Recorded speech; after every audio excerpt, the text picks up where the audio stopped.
everybody, we're live. Hey, I'm Sherry Lynn Starkey. Welcome to the first ever live broadcast of Being Human is Good for Business, the podcast for business leaders who want to build high performance teams. And today, as you can see on our screen, I am joined by Trilogy Effect senior management team, Heather Morass, Wendy Apple, and Mary Beth Sawicki. Say hello, ladies. Hello. Hello, ladies. Good morning. So, it's been more than a year now since we launched this podcast. This is our first time that we're doing it live, but we've been putting out episodes, about 2 episodes a month for more than a year now. And so we launched it to help people discover who they are as a leader and as a human being, and to help them unleash the full potential of their organizations. And that's something that Trilogy Effect has a lot of experience in. Among their clients are many globally recognized brands and a lot of Fortune 500 companies. And they have also helped lots of tech leaders become really great leaders. So today, we are here to talk about one of the biggest trends of 2021 so far. I mean, I have to say so far because things change so quickly. Right. True.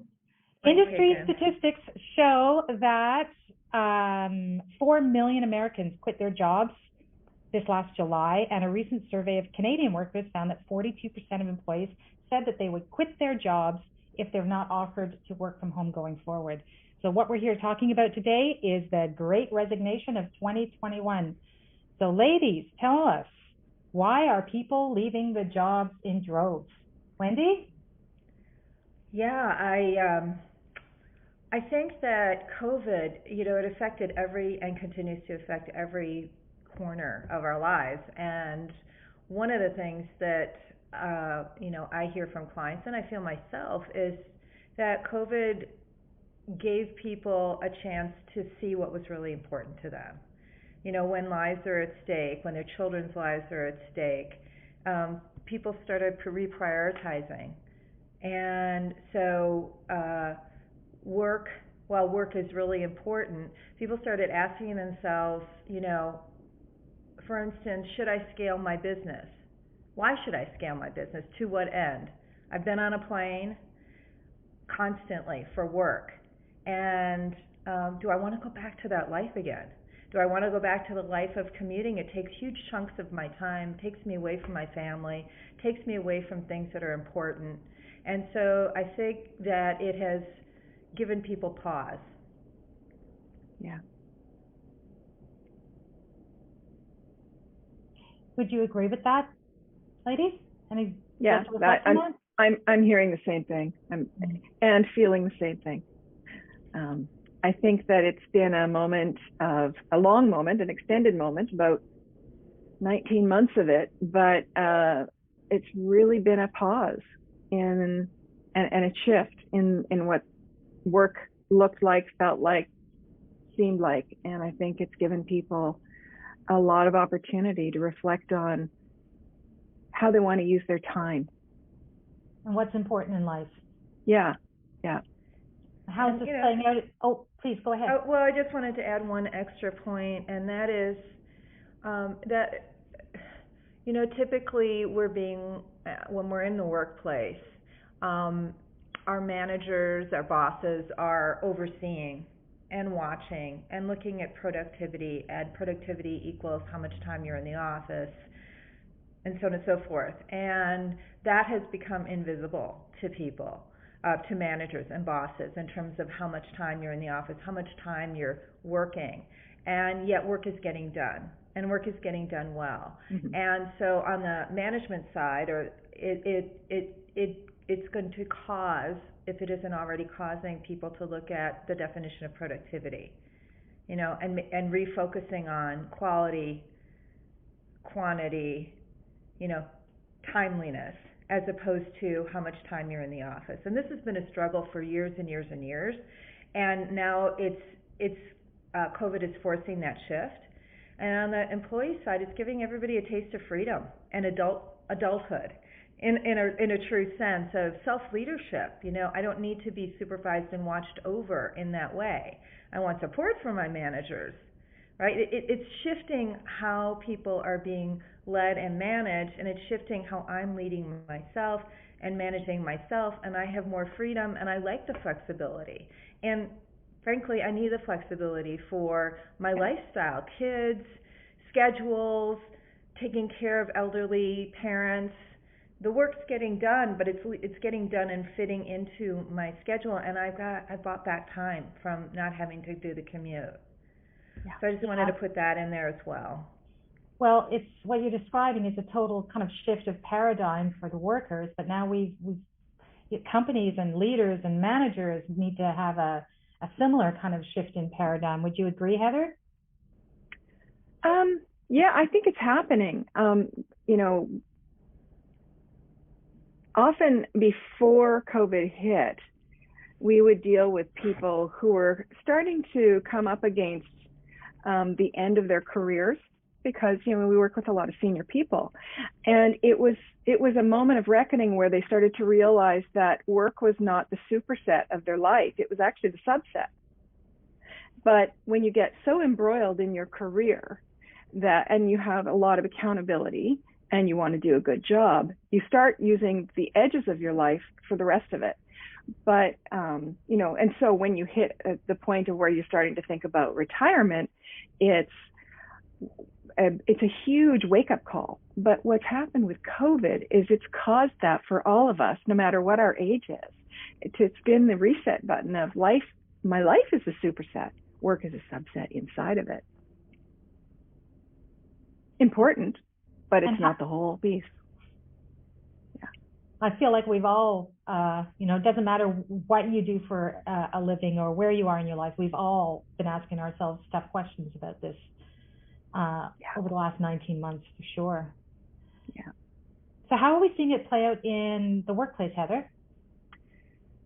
Well, one of the things that we're hearing a lot about now, I'm sure you're all hearing about it, is the idea of hybrid, because, people are grappling with how to get back to the office, and it's not simple. But hybrid is starting to develop kind of a bad rep, because we're trying to apply the rules of fixedness to it, because we have to somewhat be pragmatic about it. But what we're hearing about is that from a management perspective, there's a demand or a requirement for, let's get some clarity around and predictability around when people will be in the office and when they won't be, which is called hybrid. Maybe we'll ask people to work 3 days in the office and 2 days at home, etc. But what we're hearing is that that's not really a one size fits all. It doesn't work that well. What people really want is flexibility, because I think we've proven that the work can get done for the most part. We just need the flexibility to make it work for our particular lives. So it's going to require a lot of customization and specificity within organizational life. Because those employers or those managers who don't want to be flexible, people are voting with their feet, right? Exactly. I think I just read that 1 in 4 women are looking at leaving the workforce. Yeah. And as it stands today, a lot of the responsibility of the day-to-day childcare falls on the shoulders of women, and they really need that flexibility in order to deal with children's illnesses, schedules, and so on and so forth. So that needs to be accounted for if people want to keep women in the workforce. Childcare and elder care. A lot of people are looking after their parents as well, and that disproportionately falls to women as well. Yeah. So there are demographic differences between, who needs what. To Heather's point, the one size fits all doesn't really work. And so flexibility just becomes more and more important. Yeah. And the partners, you might have a family and, traditionally the woman, but it might be, another woman that it's a partnership, or another man. It has an impact on their partner too, because that everybody needs to be flexible around their family and their life situation. And So it's, the demographic that I hear about and feel the worst for is probably the 30s to mid 40s. From the ages, there's a demographic thing happening in the 20s. We're starting our career and we're looking for some social connection and building a network and starting to hone our craft, if you like. So there is a requirement and a desire to have some gatherings. Mm-hmm. So they're up for it. And they have a little more flexibility usually. But then you have the 30s hit and you start having to adult, as some people call it, including my children. And suddenly I've got a mortgage, I have children, I have concerns about childcare that is, I may have my kids in daycare, but the daycare may shut down because there's been a COVID case in my daycare. And then there's the school, so my kids are in and out of school for the same reason. And that demographic is really getting squeezed. And they're also in a period where often their careers are really getting demanding.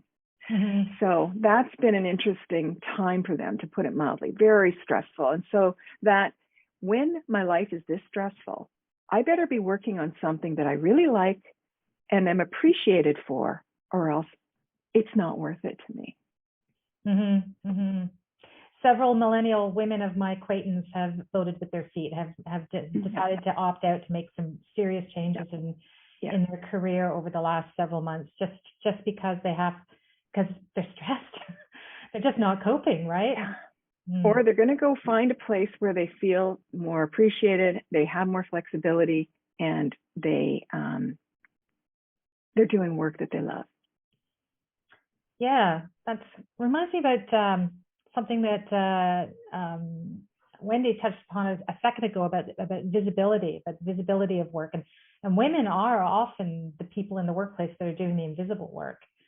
And so when you're not even in the workplace, present, physically, there's a real risk that your work isn't seen or recognized.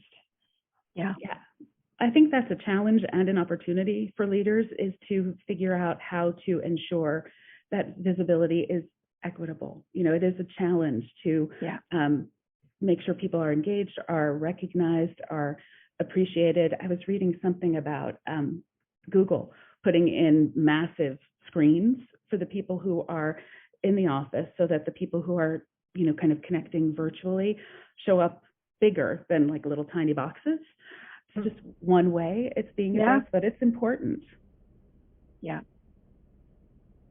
And then, go ahead. I want to come back to the demographics, because there's something else happening demographically, which is really interesting. And that's in the 55 and above, or even 50s, where COVID has given us the opportunity, to take a look and take a pause and go, how much do I really need? And I can't tell you how many of our clients have checked in with their financial planners to discover they've got enough. And so something else is happening with this Great Resignation. It's the great moving on to whatever's next. And so there's also people leaving the workforce earlier than they had planned, which creates opportunities. Mm-hmm. It's a whole mental reset, right? People enter their career with an expectation that I'm going to work till I'm 55 or I'm 60, and now maybe in the early 50s, they're like, you know what? I think I've had enough. Yeah, or I don't need as much, so maybe I'll do something that's a little less demanding and feeds my soul, feeds my passion a little more. That's something else that I was reading about, is the opportunity in organizations for people to pursue that while they're working. Perhaps it means working a 30-hour week instead of a 40-hour week, or there are other opportunities within the organization where if somebody had some interest in something that was outside their current role, that, they build an opportunity for that. Yeah. And of course, it's the whole remote thing, like you could very easily work from your sailboat. if you wanted to, and, do things differently, have a different attitude and approach to how you work. Well, along with the Great Resignation is the Great Migration. And people are migrating all over the place. People are moving. They're going for lowering their cost of living. I don't know how many people I know have moved to lower their cost of living because they can do their work more remotely, less financial pressure, live where they really want to live. So that's just only one reason that people are moving, but this afforded an opportunity for people to make real lifestyle choices for themselves and their families, move closer to their parents. Because, the baby boomer generation is gotten older, and they're the ones who are starting to need, and it's a huge population of people starting to need more care, or the kids want to be around their grandparents. So there's just so many things that are causing the Great Migration along with the Great Resignation. Yes. I feel like we need to talk a little bit about contagion and this fact of, the millennial women I was talking about, when one of them leaves the workforce or leaves a company because of stress, obviously it's not beyond reasonable that other people in the office are also feeling that same level of stress. And then one leaves and the other one's like, oh my God, she got out of here. She's so lucky. Maybe I should go too. Yeah. Where did she go? And this happens, that's been happening since the dawn of humankind, is we migrate in communities. Yes. And you see that happening in organizations too, where somebody leaves and within 6 months or 12 months, a whole bunch of others follow, because we tend, especially, I like to call, we build our community as our career advances. We start to find out who we like to work with. And it's not like we don't work with people and continue to meet and develop new relationships. And there are some that we want to stick with throughout our life, just like in our personal lives. And so we see that all the time in businesses. And now we're seeing that even more with this great, what's called the resignation, migration, moving on. And in addition to what Heather's saying, to build on it, is it opens possibility for people. People see somebody doing something else, and you kind of sit up and take notice, and wow, they're doing that. Maybe I can too. Yeah. Because often people feel trapped in a situation in their lives, in a job, like they don't see possibility. But when other people make changes, it opens the door to possibility. I remember the Great Divorce back in the 60s and 70s, when women started seeing they didn't have to be trapped in marriages, and it was like contagious. Back to your point, Sherilyn, it does become a bit of a contagion. Yeah, I feel like a lot of people, the reason why we saw that big bump, that stat that I said at the top about in July, 4 million people, I feel like people were forced into a decision at that point because they're starting to get demands to return to work. Yeah, you're probably right. Yeah. So, Mary Beth, why was the return to work such a divisive issue? It's been tricky in a few ways. People have had this taste of some flexibility in freedom and working from home, as well as feeling trusted to get their work done while they're working from home. And so returning to the office can feel more limiting. And Heather, we were all speaking about this a few days ago, and Heather made a really interesting point about how, this feeling, being more contained at home has actually led to more freedom and more desire for this freedom. And so I don't think there's a return, from that. I don't think we will, people won't forget that. And so, and many people are still navigating, as we spoke about earlier, the child care issues, the elder care issues. Kids have returned to school for the most part, but kids are testing positive. So there's, unpredictable school closures happening, as well as, really just an overall lack of childcare options for people. We've talked about, for parents, but haven't specifically called out single parent homes. It's particularly a challenge there. Yeah. And so this return to the office, particularly if there hasn't been any consultation in the decision-making process, has been tough for people. Kind of the issue of compliance in general, we've seen that come up. So, for example, certain corporations are requiring vaccinations. United Airlines is one example of this, or frequent testing is required. And, that is a bit of a hot button issue for some people. And it can lead to, again, particularly if there hasn't been engagement around it, consultation about it, just, talking with your people, there can be some resentment underneath that, feeling forced. We've been feeling forced into a lot over the past 18 months, really, and sure. longer than that. And so we had this brief glimpse, maybe June-ish, that things were going to kind of open back up and maybe return to, somewhat normal or some sense of freedom. And so for it to have gone the other direction, I think it's difficult. I'll speak for myself. It's, it's been sobering. I remember when the pandemic first started and Wendy, of the three of us, saw the long haul of this. I can remember for myself just thinking, a couple of months from now, I'll be back to concerts like I, love, and traveling and all of that. And that's not the case, as we've all learned. And so that is a struggle for many. And I think, personally, I think it's a little premature for the back to work thing right now. I'm talking to clients who are anxious, they are stressed, they have kids.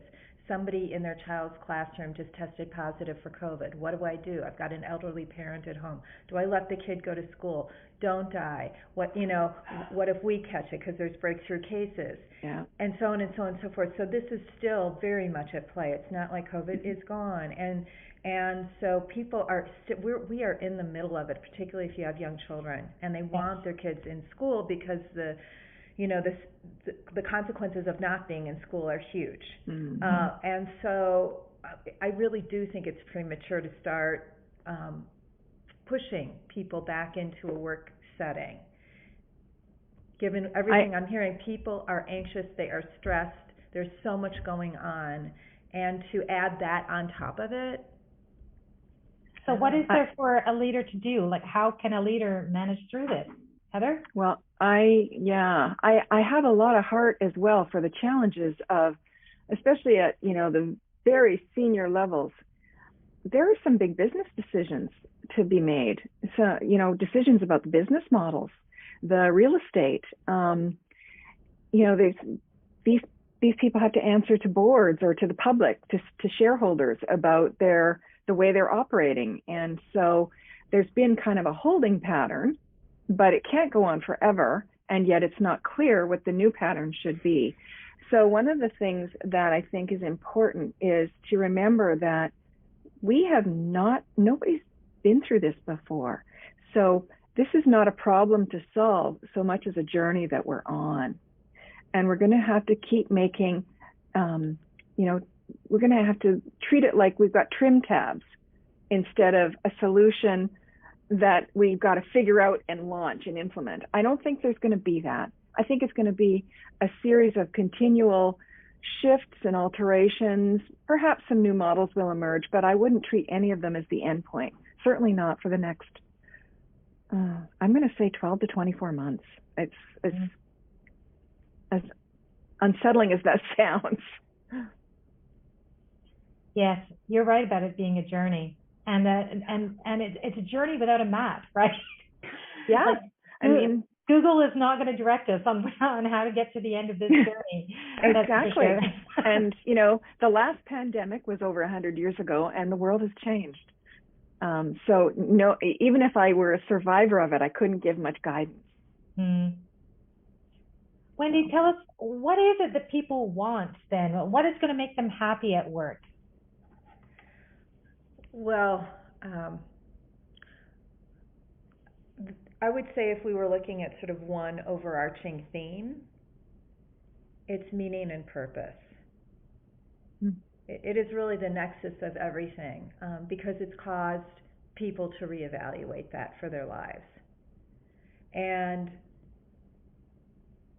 so for organizations to be able to provide meaningful work, but connect people back to the work that they're doing and how it's connected to the greater vision and purpose of the organization is going to be critical, as opposed to sort of a mechanistic piecemeal or assembly line model where you're just doing a piece, you don't know how it's connected to the whole, how you're contributing to the larger vision of the organization. So number one, I think, is meaning in all of its implications and all of its definitions is critical.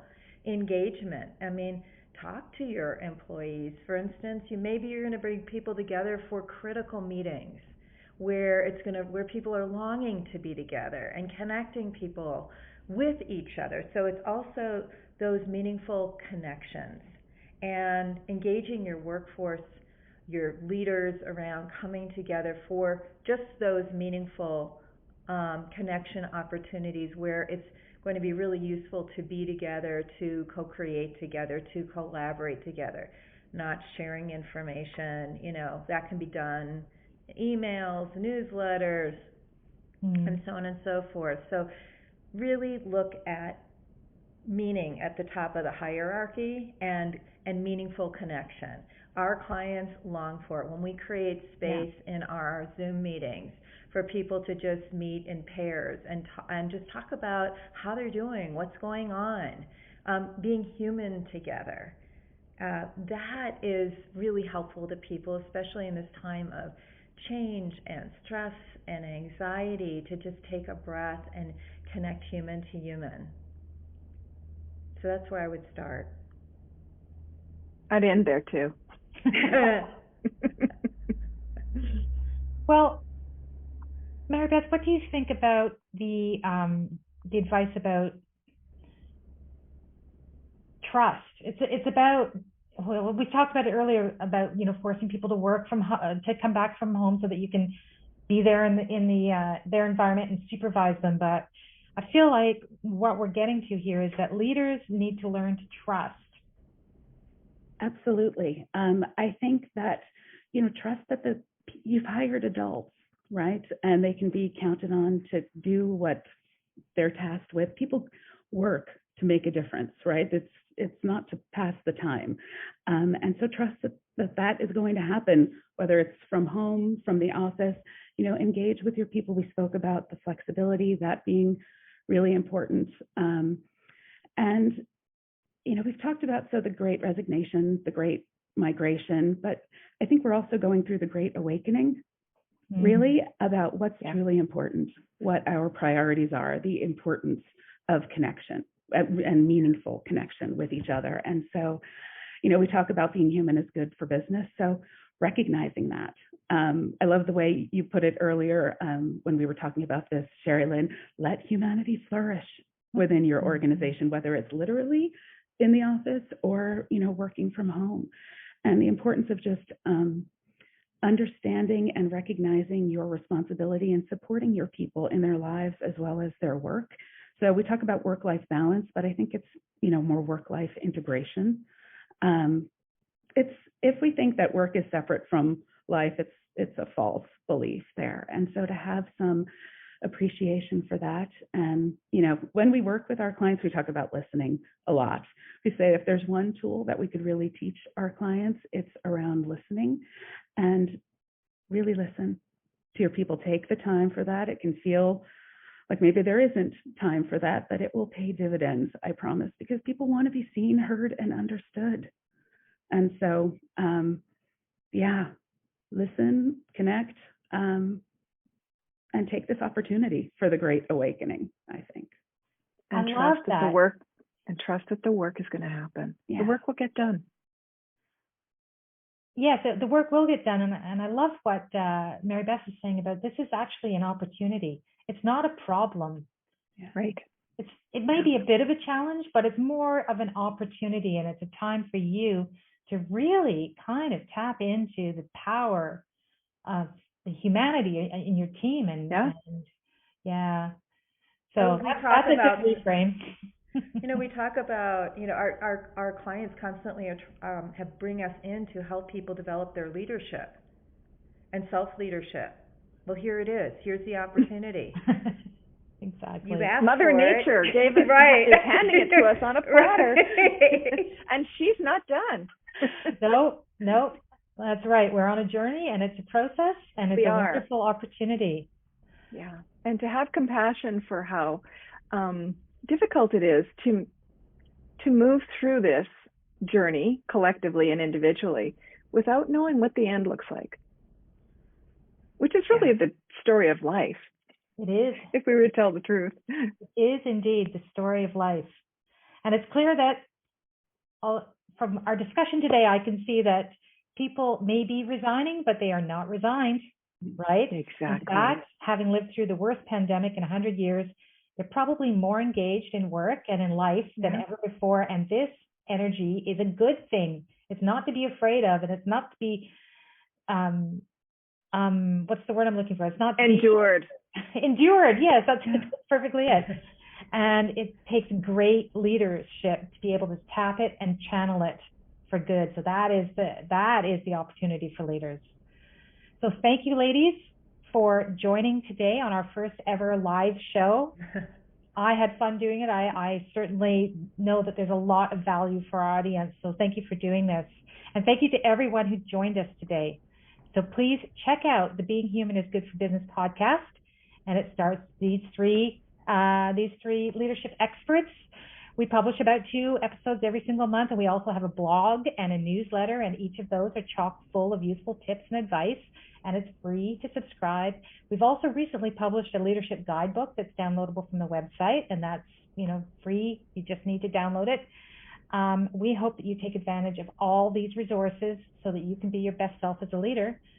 So goodbye from Heather and Wendy and Mary Beth, and goodbye from me. I'm Sherry Lynn Starkey, and remember, being human is good for business. Thanks, everybody.